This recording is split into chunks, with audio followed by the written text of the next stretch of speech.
Hei, jeg heter Nina. Dette er mitt syrom, og velkommen til serien med Nina Syrom. Dette er den 4. filmen min. Det er aprilfilmen i serien min, Gaveåret 2023. Dette har vært et prosjekt som har tatt helt av, og som jeg skjønner inspirerer veldig mange. Men det inspirerer også meg.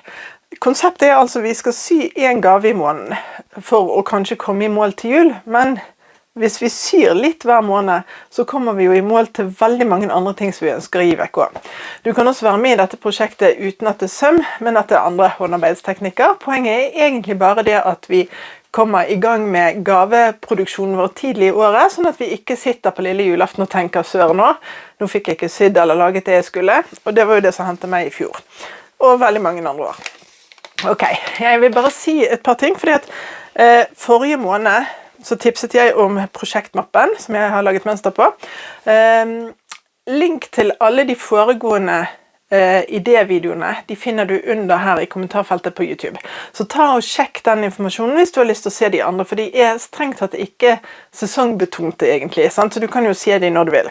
Men jeg foreslår da den prosjektmappen, mest for at jeg synes at det er en grei måte å faktisk sette vekk ting på, men jeg bruker også når jeg er på reise og på tur for å håndarbeide med litt blikkeskitten, så jeg har laget noe litt gøy.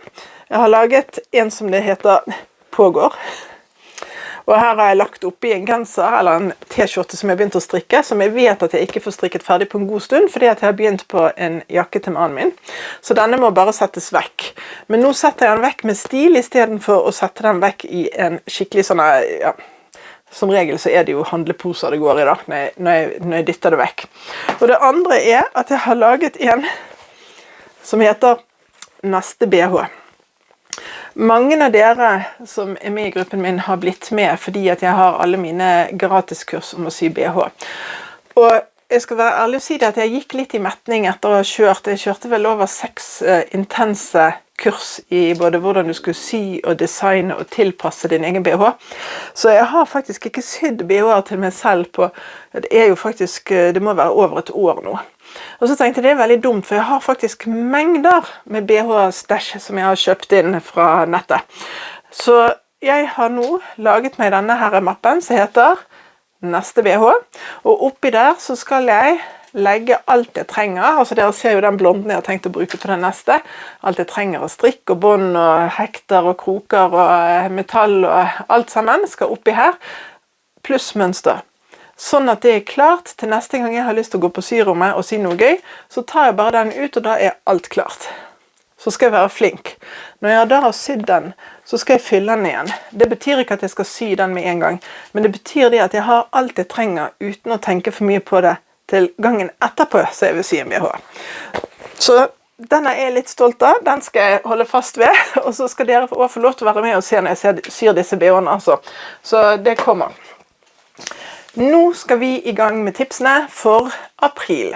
April det er jo måneden med påske, og da er ikke tid med symaskin det vi har aller mest. Så derfor så skal jeg komme bare med noen få tips, og dere står jo fritt til å velge å bruke eller ikke bruke de. Jeg kjenner på meg selv at polsesongen er i gang, for nesen min begynner å bli ganske tett, så jeg vil aller først tipse dere om et gratismønster som jeg har laget, som ligger på armikapatterns.com, link under, som heter Snufsa.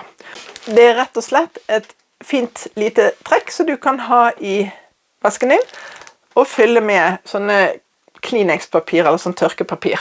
Passer akkurat til en pakke. Det mønsteret er gratis, så jeg anbefaler deg å gå direkte inn der og laste det ned. Så tenker jeg det at det er greit å være litt i forkant på grillsesongen.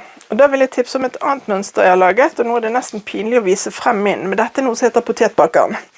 Det er altså en mappe som du baker poteter på i mikrobølgeovn. Funker ikke i stekeovn. Så hvis du har mikrobølgeovn, så kan jeg anbefale dette her. Jeg må nesten lime inn et bedre bilde av det. Men det er altså et skikkelig bra mønster på hvordan du syr denne med instruksjoner, og de instruksjonene kan du skrive ut, sånn at hvis du syr disse for salg, så kan du ta og skrive ut den instruksjonen og bare legge den i. Og jeg skal jo si det at den sommeren som jeg kom på det her mønsteret her, så var det rett og slett en salgssuksess. For det solgte ikke bare til folk som var interessert i håndarbeid, det solgte til folk som var interessert i bakte poteter. Og jeg vet min mor og far, de reiser jo til Syden en gang i år, og da blir de ganske lenge, men de har mikrobølgeovn på det hotellet de bor, så da har de med seg en sånn i kofferten, og så er det den måten de koker poteter på der nede. Men alt av instruksjoner til dette står i mønsteret, så det kommer jeg ikke til å gå igjennom nå i det hele tatt, men det er et tips, for det er at grillsesongen begynner snart. De er også kjempefine gaver til studenter som bor på hybel, som har lite kokefasiliteter. Så vil jeg tipse om et mønster som heter studentvesken. Og grunnen til at jeg tipser om det, det er at jeg ser det at mange i gruppen min nå har begynt å lage mye fint. Og jeg tipper også at samlingen av mønster begynner å bli ganske stor, og da kan det være greit å ha et system på det. Jeg prøver å lagre mønstrene mine så digitalt som mulig, men etter jeg har sydd de opp, så lagrer jeg de i en plastmappe med en forside hvor jeg skriver på endringer og ting som jeg har gjort.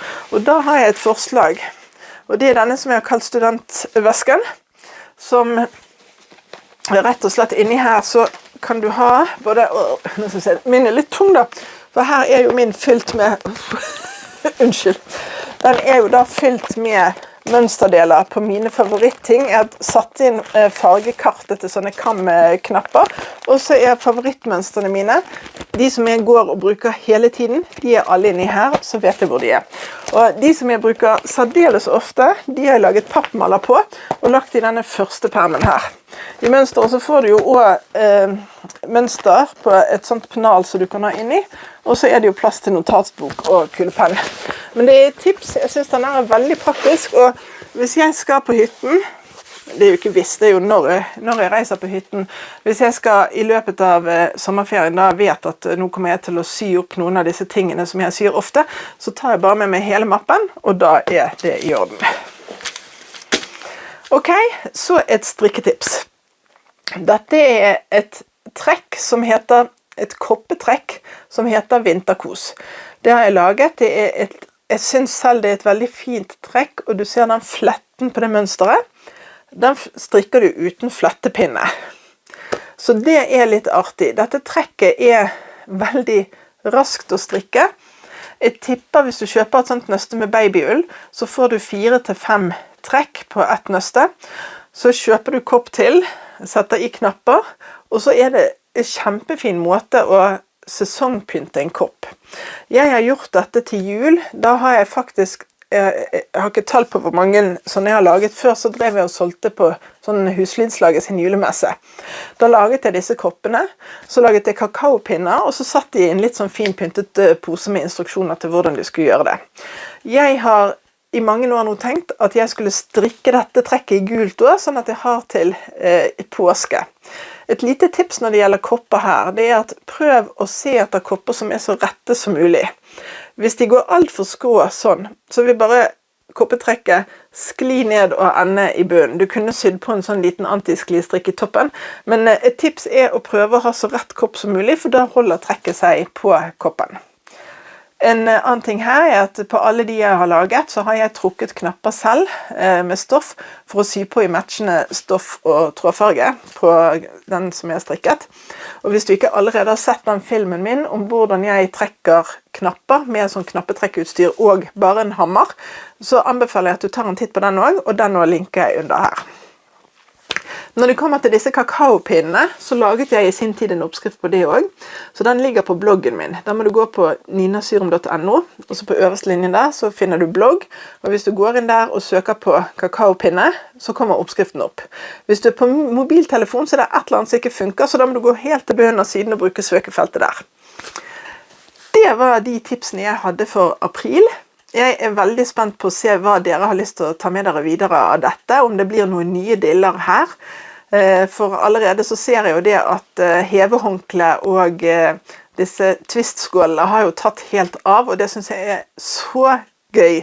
Og det er jo, alt dette er prosjekter som alle mestrer, om du nybegynner, eller om du har sydd i mange, mange år. Så det har ingenting å si. Jeg presenterer bare prosjekter til dere som jeg vet at alle vil fikse.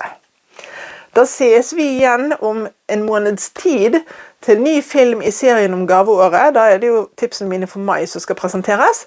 Men før den tid så det jo mye annet som skal foregå her på YouTube-kanalen min og i inspirasjonsgruppen min på Facebook, så det bare å følge med. Jeg håper du vil gi meg en tommel opp. Det betyr så lite for deg og så mye for meg.